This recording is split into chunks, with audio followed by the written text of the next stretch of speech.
Namasté, Amédée. Namasté, Wanda. Je suis ravie de te retrouver pour cette série de vidéos sur les pièges de l'ego. Oui. Et il y a quelque chose une question que je voudrais te poser parce que on remarque ça dans les commentaires, dans les réactions. Alors, tu suscites beaucoup de réactions. Il y a pas mal de personnes qui disent « Je suis d'accord avec tout ce que tu dis ». Alors, est-ce qu'on peut être réellement d'accord avec tout ce que tu dis? Ou est-ce qu'il peut s'agir d'un piège de l'ego? Alors, c'est vrai que quand des gens sont beaucoup de personnes sont dans une démarche spirituelle, et mon approche, c'est de parler à leur âme, en fait. C'est ça, en fait. Ce que je fais surtout, alors il m'arrive de parler un petit peu à la tête aussi, mais je m'adresse surtout à cette dimension spirituelle de chacun. Alors ça crée des résonances. Et il y a aussi une expérience, un parcours que chacun a. Et effectivement, généralement, ce qui se produit au départ, c'est que, voilà, quand ça nous parle, quand quelqu'un dit des choses qui rejoignent notre point de vue, notre approche de la vie, ça crée des affinités. Et c'est normal et c'est important. Mais plus on avance dans l'enseignement, et ça c'est vraiment important de le savoir, c'est qu'à un moment donné, on peut ne plus être d'accord du tout. En réalité, l'enseignement, je dirais dans sa phase un peu plus élevée, se produit quand on sent qu'on n'est plus vraiment d'accord. Alors, il faut vraiment comprendre de quoi il s'agit. Fondamentalement, il y a toujours ce combat entre l'ego et notre conscience. Voilà. Alors, l'enseignant spirituel, il est l'ami de notre âme, de cette conscience. Et forcément, pas vraiment le copain de l'ego. Donc, on compose avec. Et c'est pour ça qu'à un moment donné, dans l'enseignement, vraiment, à un moment donné, on peut ne plus être du tout d'accord avec ce que va nous dire l'enseignant, et c'est même normal que ça se produise. C'est pour ça qu'il faut aller au-delà du fait de dire je suis l'enseignement de ce maître, par exemple, parce que je suis d'accord avec tout ce qu'il dit. Non, il faut comprendre que il faut aller plus loin que cela. C'est une question d'étape aussi et de phase, parce que on peut effectivement être d'accord, sentir la résonance avec la vérité de ce que l'éveillé exprime. Tant qu'il s'agit de concepts, de vérités qui résonnent en nous, mais qui ne vont pas se traduire par des défis, des remises en question profondes, des changements radicaux à mettre en place. Et le fait de commencer à ne pas être d'accord, est-ce que ça ne coïncide pas aussi justement à cette phase où on entre vraiment dans le travail sur soi, avec les remises en cause personnelles, Absolument. Avec des choix qui peuvent être à l'encontre de ce que l'on désire, ce que l'on pensait Tu sais, à l'époque, à notre époque aujourd'hui, il y a beaucoup de gens qui sont d'accord avec tout ce que Jésus est supposé avoir dit, tout ce qu'il écrit. On est d'accord, on le vénère. Mais à son époque, s'il était là aujourd'hui, il y aurait beaucoup plus de gens qui seraient en désaccord avec ce qu'il dit. Voilà. Parce qu'il s'agit d'enseignement. Tant que ça reste théorique, tant que ça reste un peu à distance, on peut être d'accord avec tout cela. Mais après, on fait comme on veut.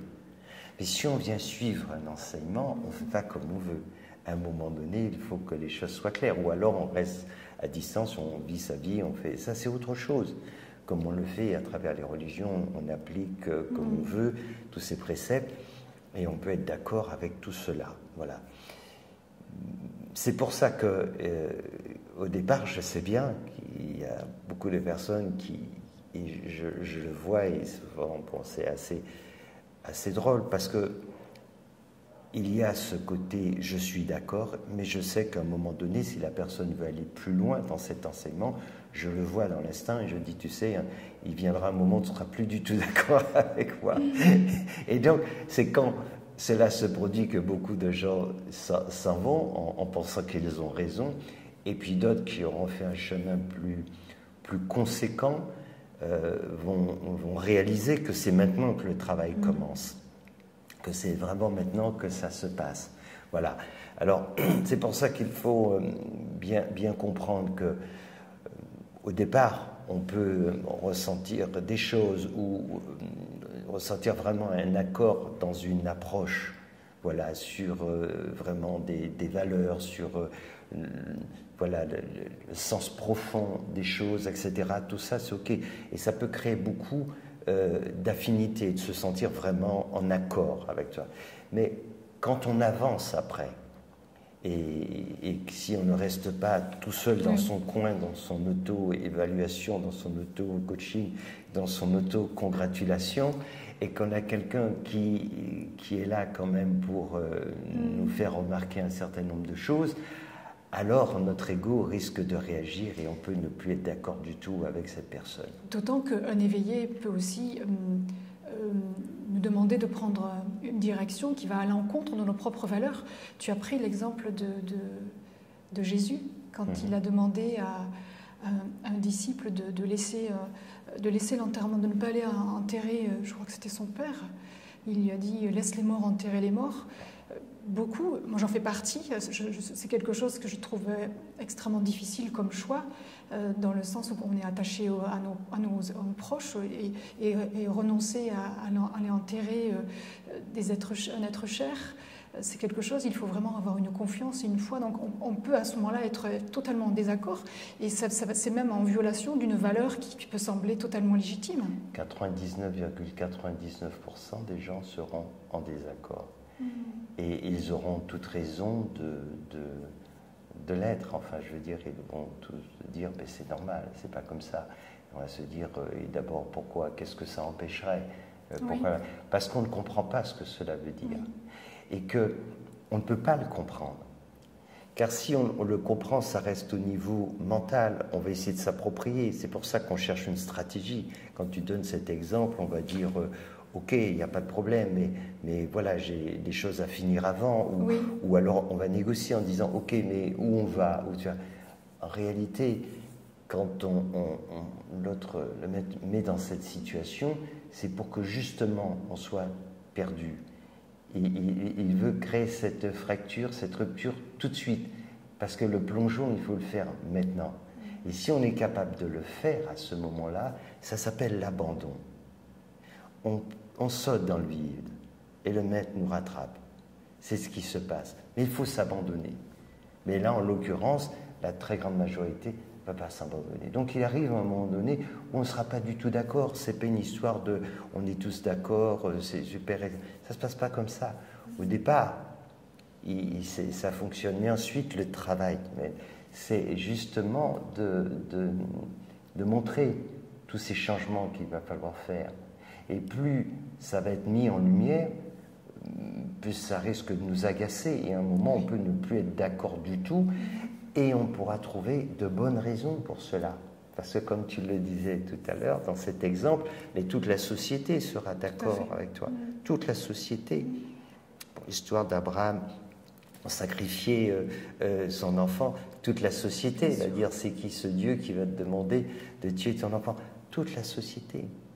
C'est pour ça que c'est bien plus compliqué que cela. Et évidemment, ce n'est pas de la naïveté, ce n'est pas de l'endoctrinement, ça n'a rien à voir. C'est pour ça qu'au départ, il faut savoir écouter, il faut faire preuve de discernement, mais il faut faire confiance à son âme, il faut faire confiance à notre cœur. C'est ça en fait, c'est une résonance en fait, ce n'est pas intellectuel. Il faut être capable à un moment donné de pouvoir sentir, voilà, est-ce que tout cela est juste, mais pas un raisonnement intellectuel, parce qu'on voudra toujours se défendre de cela. Et puis on ne peut pas le comprendre. On ne sait pas qu'est-ce qu'il y a derrière cela.